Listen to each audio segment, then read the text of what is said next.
start dating Samuel Nelson, who's known for being a playboy. Everyone thinks I'm hopelessly in love with him. When he skips class to fight, I take notes for him. When he flirts with others, I cover for him. I spent 3 years as the pushover who grovels at his feet. I pour my heart and soul into helping him get into a top college, but just before the semester starts, he dumps me. He says haughtily, "I know you've liked me for a long time, but you always have your head buried in books. Compared to Anna, you're far too dull and uptight. Let's break up. I want to be with Anna instead." Everyone waits to see me have an emotional meltdown. However, I simply check the $50 million that has been transferred to my bank account and reply earnestly, "Sure, I wish you two the best." No one knows that I only devoted myself fully to being Samuel's girlfriend because his mother offered me far too much money to refuse. Now that I have the money, even if he didn't dump me, I would have dumped him myself. Did Irene just wish Samuel the best after he broke up with her? She ended the call in under a minute too. It's like she couldn't care less about it. Do you think she's so heartbroken that she's gone off the deep end? I don't think so. She was too calm about it. It felt more like she's been looking forward to getting dumped. Once those words fell, someone cast a cautious glance at Samuel Nelson. He had his arm around his new girlfriend Anna Harding, but he was scowling in displeasure. Therefore, the crowd quickly backpedaled. We've all seen how crazy Irene has been about Samuel for years now. There's no way she'd really be unbothered by the breakup. I'm sure she's just trying to bottle up her feelings. I bet that in less than 3 days she'll come crawling back to him, begging him not to dump her. Samuel's expression eased a little as he remarked, "If she comes begging to get back together with me, I'll consider patching things up with her, depending on what she does." I knew nothing of their conversation as I lugged my suitcase to the train station. Even if I'd heard their taunts and ridicule, I would have simply smirked indifferently. My parents believed that there was no point in giving daughters an education. It was far better to have them married off as quickly as possible in exchange for some kind of benefit for the family. They'd tried to stop me from attending high school. My drunken father had beaten me to within an inch of my life. It was then that Samuel's mother, Mrs. Nelson, approached me and made me an offer. If I could help Samuel get into a top college, she would not only cover all the expenses for my high school education, but also give me $50 million.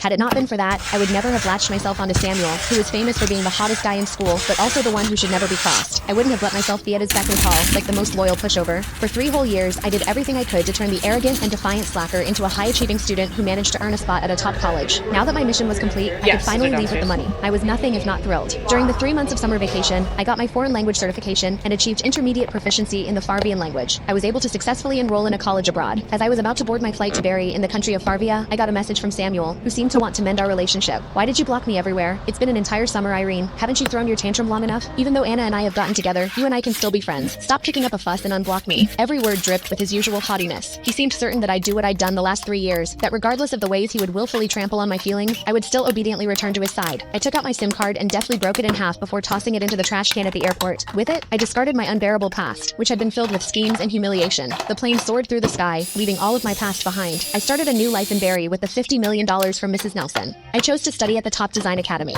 My days were filled with learning a new language, becoming familiar with a new culture, and balancing a heavy course load. Everything was a new challenge. But here, I didn't need to appeal to Samuel or a family that suffocated me. Instead, I was surrounded by my pencils, my sketches, and my dreams of the future. The years flew by in a blur. As a result of my hard work and talent, my jewelry designs began to